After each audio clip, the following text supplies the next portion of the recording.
진짜 끊었다. 뭘 끊었느냐라는 거죠. 보겠습니다. 트럼프, 우크라이나에 러시아 때릴 무기 지원 진짜 끊었다라는 거예요. 설마 끊겠어라는 얘기도 있었습니다만 진짜 끊었다라는 거죠. 네, 여기 보겠습니다. 모든 군사 원조 중단하라고 직접 트럼프가 지시를 했다라는 거예요.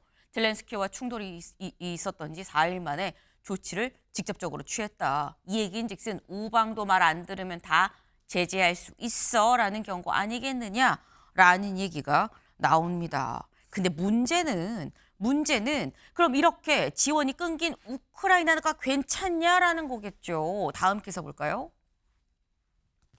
조선일보입니다. 미 손 떼면 전체 군사 지원 반토막이다. 우크라이나 3개월 버티기도 힘들다라는 거예요.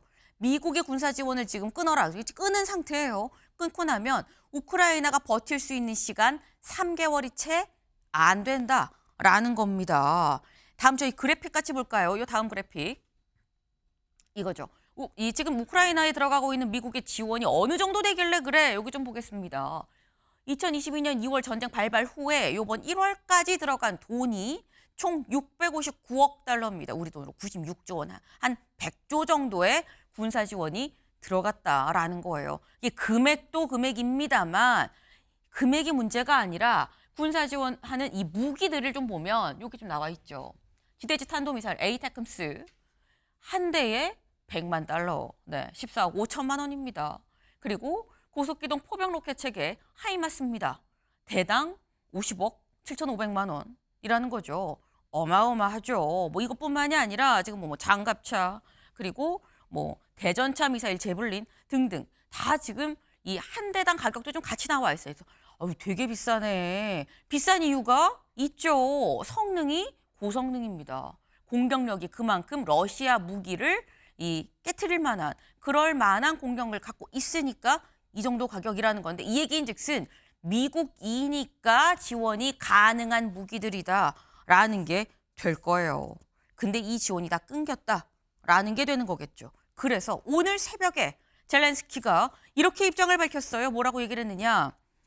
지금 현재 다 지원이 끊긴 상황에서 공중전, 해상전 다 우리 휴전합시다 라고 제안을 했습니다.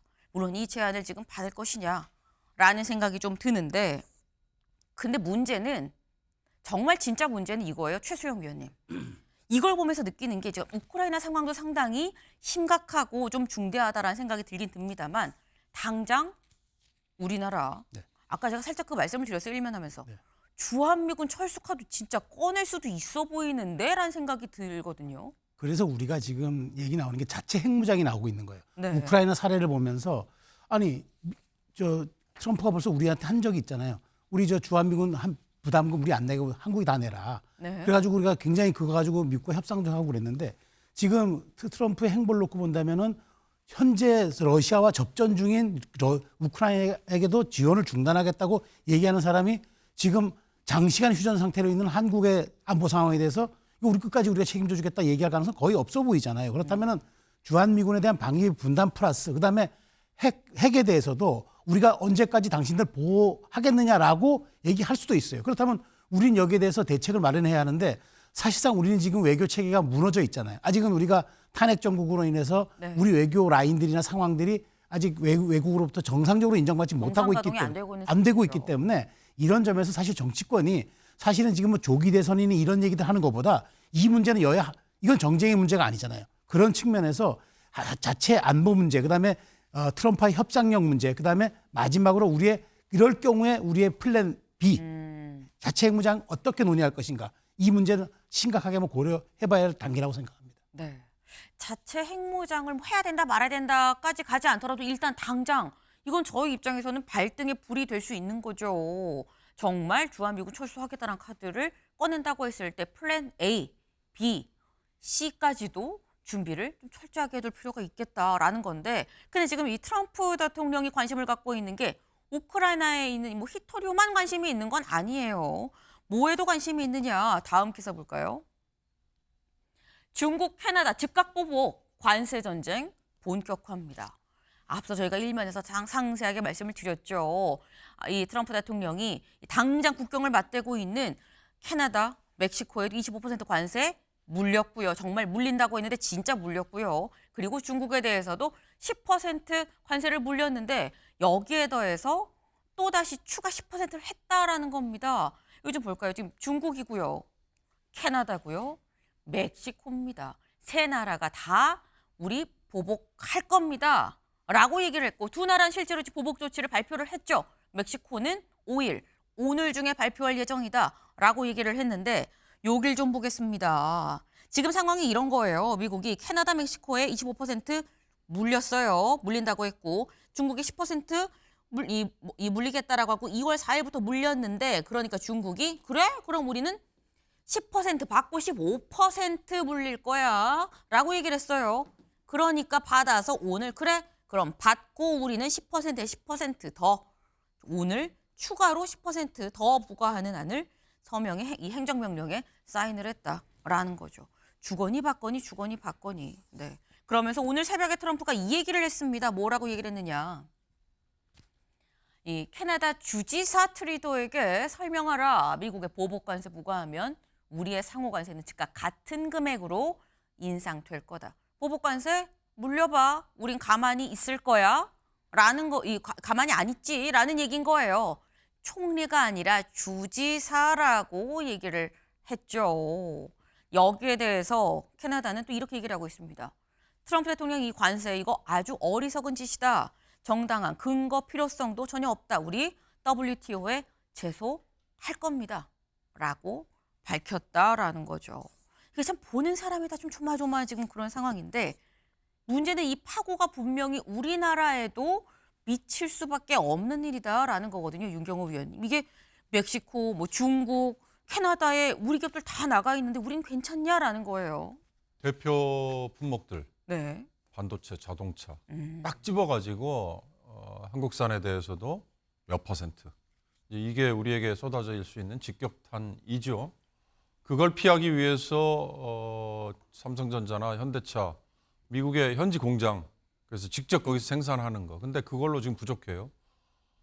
지금 트럼프가 하는 전방위적인 이 관세 전쟁은 두 나라끼리 맺은 FTA, 상호 간에 맺은 자유무역 협정이라는 이 WTO 체제, 이게 완전히 지금 형해화돼 버리는 네. 상황이니까 이건 뭐 그때그때마다 그냥 일이 터지면 대응을 할 수밖에 없는 거다. 저는 그렇게 생각이 들어요.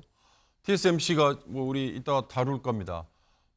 트럼프가 인텔하고 협력해라. 미국에서 쉽게 말하면 생산도 늘려라. 이거 아니에요. 네. 그러니까 덥석 그동안에 650억 달러 투자하겠다고 했다가 1000억 달러 더 하겠다고 했잖아요. 그러면 우리는 트럼프의 관세 폭탄을 피하기 위해 삼성전자든 현대차든 그동안에 발표했던 미국에서의 현지 투자를 더 늘리는 거. 이게 카드가 될 거냐. 트럼프가 지금까지 하는 행태로 보면 네. 그거에 만족하지 않고 이거에 조금 더 내놔. 이렇게 끊임없이 갈 가능성이 있거든요. 그러니까 좀 표현이 그렇습니다만 결국은 밀당을 할 수밖에 없을 것 같아요. 네.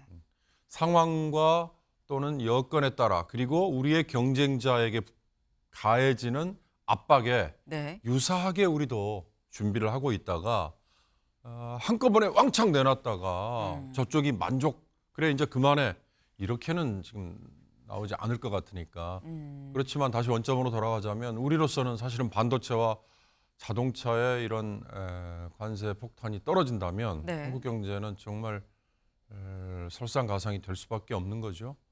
결국 안개를 빨리 걷어내는 거 이게 국가 네. 경제에도 절대적으로 지금 필요한 상황이다. 이걸로 말씀을 하고 싶습니다. 네, 지금 트럼프식의 이른바 트럼프식의 이 협상 전략 밀당이냐? 밀당이라고 하면 밀 때 살짝 밀리고 또 당길 때 또 제대로 당기는 요게 상당히 좀 중요하다. 근데 하지만 이게 지금 완전히 어떤 이른바 세계 질서라는 게 다 형해화됐기 때문에 하나하나 대응을 할 수밖에 없지 않느냐라는 말씀을 하셨어요. 그러면서 아까 살짝 말씀하신 게 TSMC, 이 대만의 반도체 기업인 거죠. 같이 말씀을 하셨는데 중앙일보 기사 같이 볼까요?